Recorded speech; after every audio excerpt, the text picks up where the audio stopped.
just as New York's numbers started going down, the rest of the country is seeing an explosion in cases and hospitalizations. In fact, in places like Houston, Texas, it is getting so bad that they're even sending adults to the children's hospital, which is awful. These people are seriously sick. They should not be at a hospital where all the doctors are children. What? That's not what a children's hospital... Oh. And I'm not shocked this is happening. I mean, because let's be honest, much of America has treated the coronavirus the same way we treat our bodies in the winter. Yeah? We're always like, yeah, I know it's not looking good right now, but when the summer comes, I promise you everything's going to be in shape. And then the summer came and things were still not looking good. And people are like, yeah, screw it. I'm still going to the beach. So, coronavirus records are being broken every day across America. In fact, right now, basically the only place where cases are actually declining is in the original epicenter of the outbreak in the Northeast, which is why New York, New Jersey, and Connecticut just announced that anyone who is entering the state will have to quarantine for 2 weeks. Now, that's going to be almost impossible to actually enforce. But the good news is, it already takes 2 weeks just to get through the Lincoln Tunnel into New York, so it kind of takes care of itself.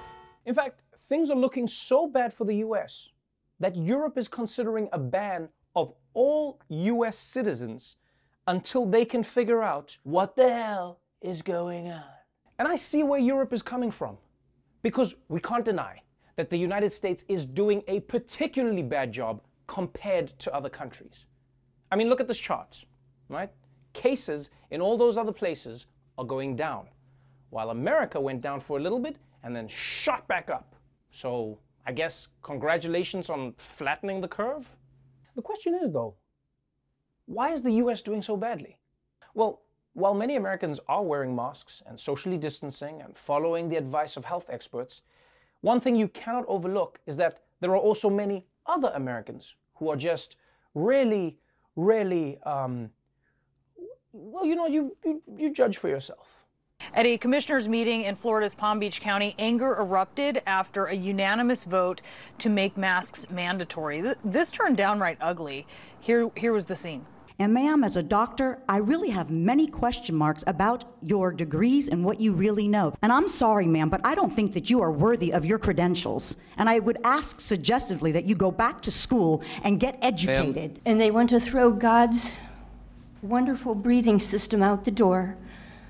You're all turning your backs on it. You literally cannot mandate somebody to wear a mask knowing that that mask is killing people. It literally is killing people. And every single one of you that are obeying the devil's laws are going to be arrested. And you, doctor, are going to be arrested for crimes against humanity. 6 feet, like I said before, is military protocol. You're trying to get the people to train them so when the cameras, the 5G comes out, what?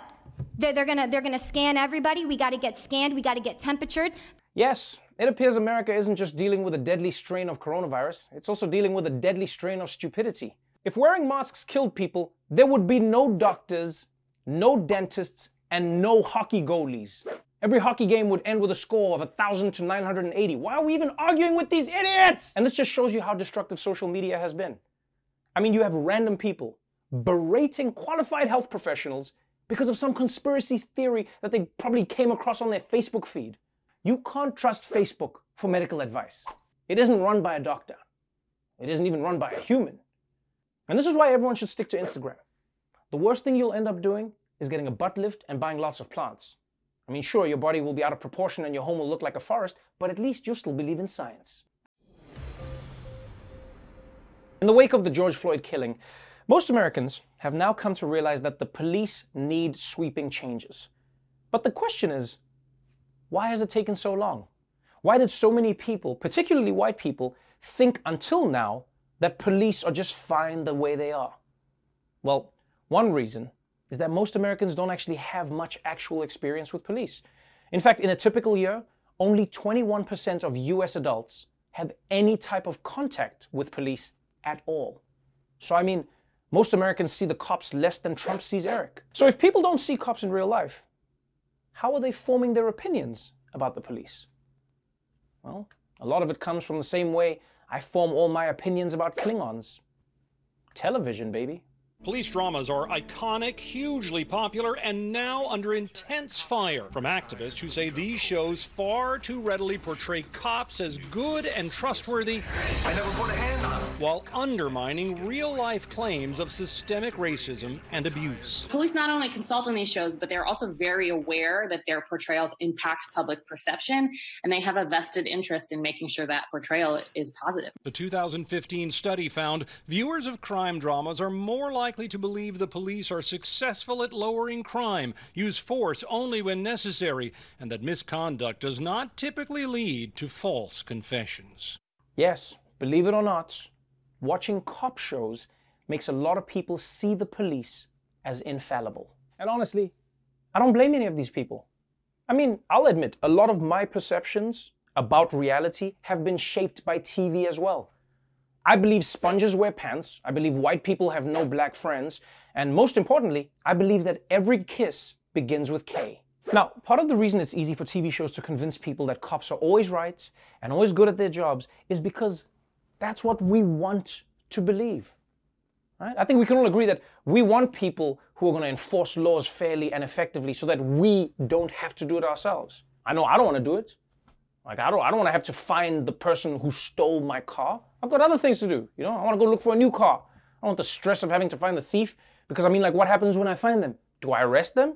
Huh? Do I throw them in prison in my apartment? Huh? Then I have to give them a job in my library, and then they educate themselves and get a degree, and then they turn their life around, and now I'm stuck with an inspirational story on my hands? I don't need that stress. And when you watch these shows, you understand how they can shape public perception.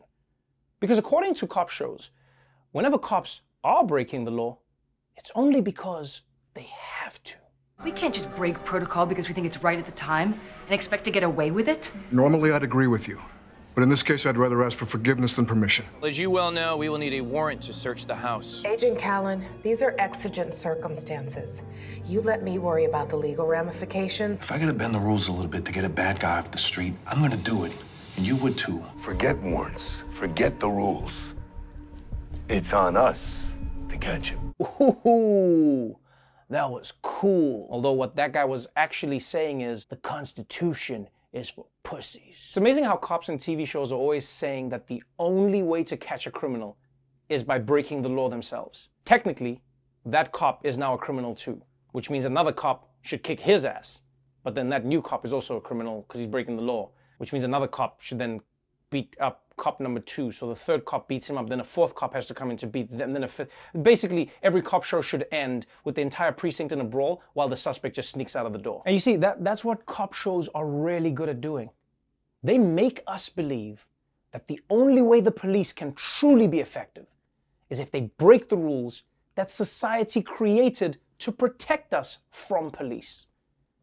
And by the way, when TV cops break the rules, it's not usually by filling form 27G instead of 27B. No, they often do it by beating the shit out of a suspect. But I told you everything. No, you haven't, but you will. I'm gonna beat the balls off you. Please don't let him hit me! Kyle, the only thing on this earth that's gonna stop him from hitting you is you telling the truth.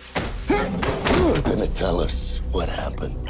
I'm gonna do something I won't regret, not for 1 second. We can do this the fast way, the slow way, then there's my favorite way. Ow! Jeez, you can't. Did you see that? Oh! Good shot, Bones. Son of a bitch, I'm gonna fix you right now so you can't love any more kids. You raped them, right? Just admit it. You sure you didn't give him brain damage when you slammed his head against the steering wheel? Captain Grover, I think brain damage was a pre-existing condition. Don't you think, George? I need to see a doctor. Whoa! All at once! Yeah!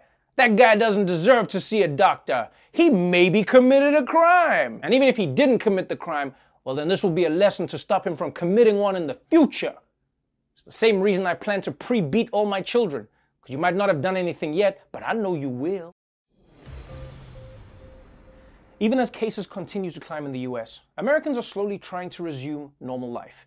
And the debate about what normal even means continues. AMC is now requiring its guests to wear face masks when the theaters reopen. The company faced backlash when it first announced its reopening plans. AMC says it originally did not require customers to wear face masks to avoid political controversy. This rule will be implemented nationwide as 600 movie theaters begin to reopen July 15th. That's right. AMC Theaters announced that customers wouldn't have to wear masks, and then people got mad, and now AMC has backtracked. And it's really just amazing to me how masks have become a political issue. Trump refused to wear a mask, and now companies think that if they tell people to wear a mask, then they're forcing them to become Democrats? And I can't believe that there are people out there who would go to a movie theater with coronavirus still raging, and on top of that, not wear a mask. Who values their life so little that they're willing to risk it to see a matinee of Sonic the Hedgehog? Because look, as much as I want to go back to the movies, it feels like, mask or not, it's always going to be a risk. Lots of people sitting close together for hours in an enclosed space. I mean, white people will be safer, you know, because the things that spread the virus the most are laughing, shouting, and talking loudly. And white people do none of those things at the movies. Have you ever seen that shit? You ever sat next to white people in the movies? The most boring thing ever. Sometimes I'll poke the white person next to me just to make sure they're not dead. Yo, are you still alive? Shh. You shh. Why you come to a room with 300 people and want to keep quiet? Why don't you just go home, huh? Got a shitty ass TV. That's why you're here. Don't try and judge me. I'm having fun. I came to a comedy to laugh. You want to try and judge me here? Oh, I'm surprised 300 people make noise. I'm surprised popcorn makes sound. You show mask or no mask, movie theaters are going to have a tough time coming back. But what's clear is that containing coronavirus will continue to be a struggle until everyone decides to start wearing masks, including all the people who think it makes you look like a wuss. You know, what we need is a way to convince even the most macho dudes to embrace face masks. And now, we have one. Are you a red-blooded American who's sick of scaredy cat stores telling you to put away your gun and put on a mask? I'm not doing it because I woke up in a free country. Introducing the gun mask, the only mask that's also a gun. Why hide from coronavirus when you can shoot it in the head with the only mask liberals will be begging you not to wear? Because you're not a soy boy who needs a mask for protection. You're a tough American who needs a gun for protection. Gun masks come in 3 adult sizes: pistol, assault rifle, and f***ing bazooka. It's exactly 6 feet long, so all those social distancing crybabies will know exactly how far away to stay from you. They're 100% American made in China and have been approved by both the CDC and the NRA, so you can bear your arms directly on your face. Gun mask. It's like stand your ground for your face. Now that's freedom.